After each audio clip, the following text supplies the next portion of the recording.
ලස්සන පරිසරයකට ඒත් නාන්න දුන්නේ නැහැ. මෙතනින් තමයි නාන්න ආවේ නා. ඒයි මීට අවුරුදු 2 3කදී ලස්සන පරිසරයක් කියලා කිව්වා මේක.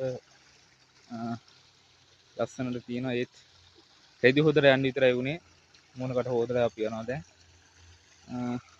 ලස්සන දොර පාරකින් ලස්සන තැනක් මීට අවුරුදු 2 3කදී උදේදී ලස්සන තිබ්බ කියලා කියනවා.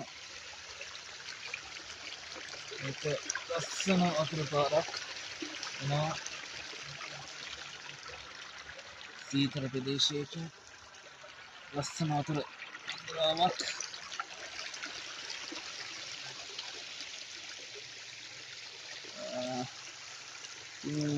ඊට අවුරුදු 2 3 ලස්සන පරිසරයක් වෙන්න ඇති මෙතන. වට පිටාව ලස්සනට සබාධර්ම අරුම තමයි. ඒක සබාධර්ම විසින්ම විනාශ කරලා තියෙනවා. ඒ නිසාගේ බලපෑමක් ලක්ලා තියෙනවා.